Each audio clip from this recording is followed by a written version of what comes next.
At this time, I would like to invite Senator Leahy, Senator Roberts, Congresswoman Jenkins, and Congressman Hoyer to join us on stage to present Senator Dole with the Congressional Gold Medal.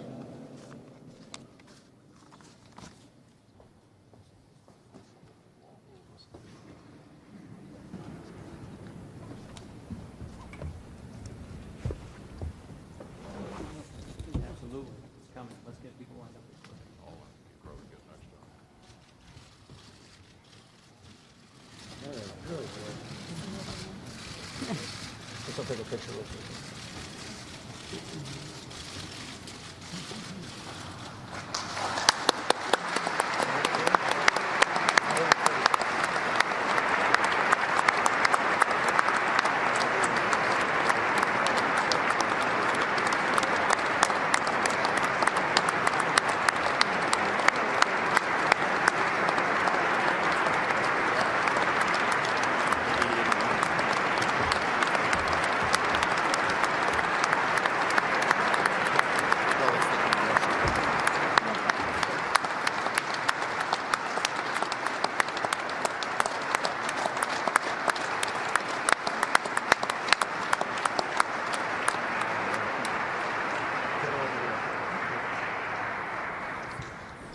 Ladies and gentlemen, the Honorable Bob Dole.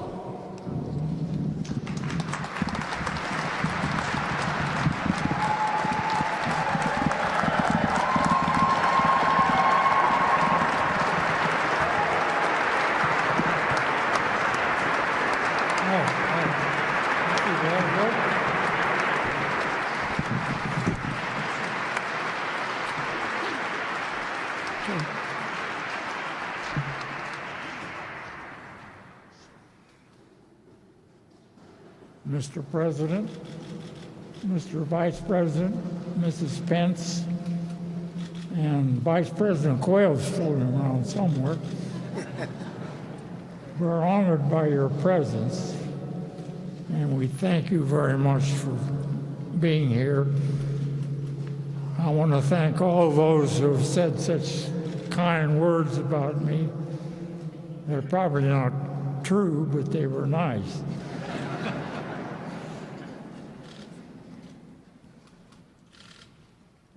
Mr. Speaker,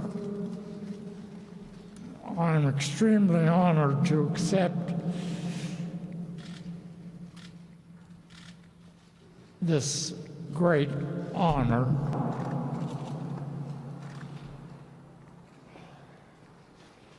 And I thank you for presenting it to me.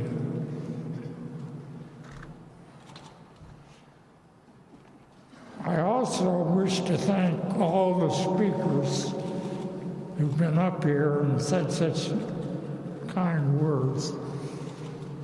And I also want to thank my colleagues,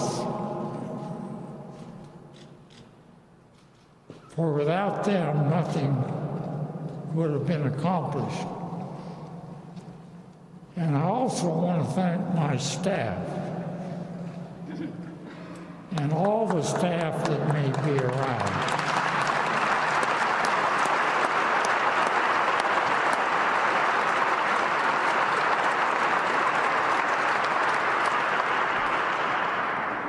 I've always said that you're no better than your staff.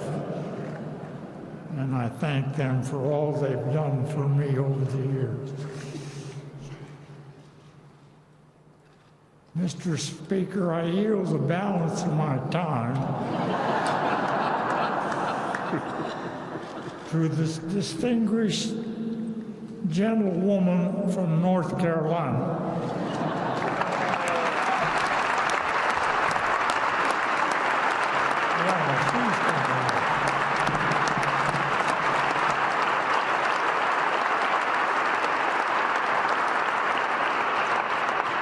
And what a privilege it is to speak for the man I love with all my heart.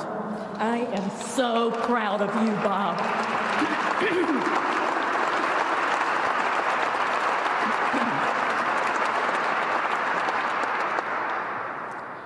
I once called myself the most optimistic man in America. Maybe that comes from taking the long view.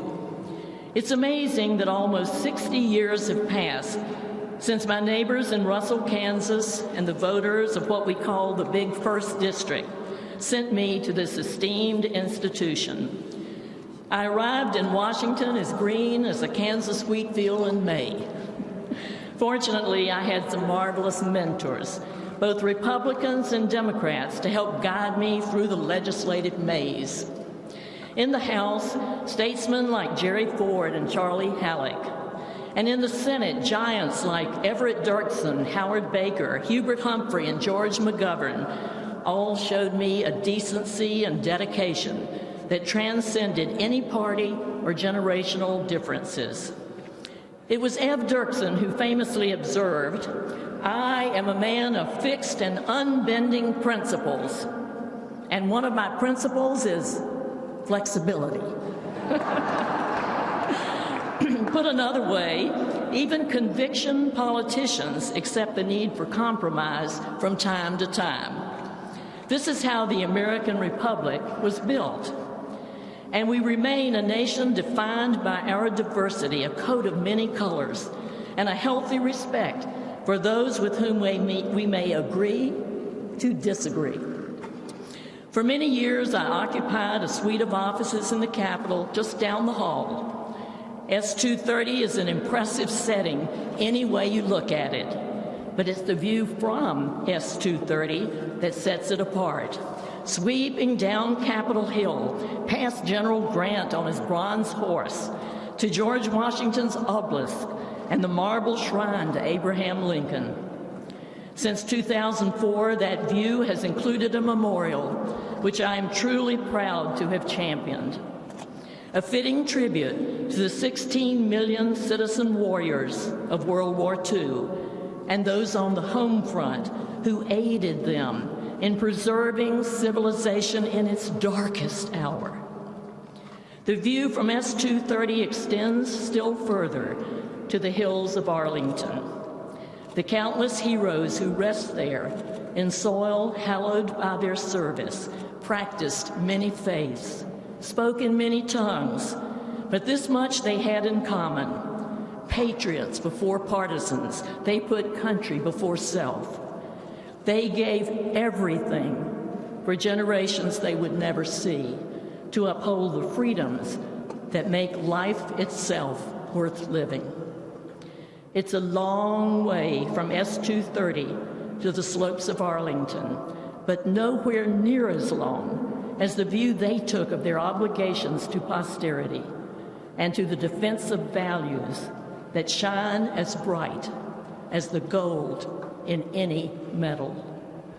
So I share with you a lesson learned over 60 years. Leadership begins with the long view.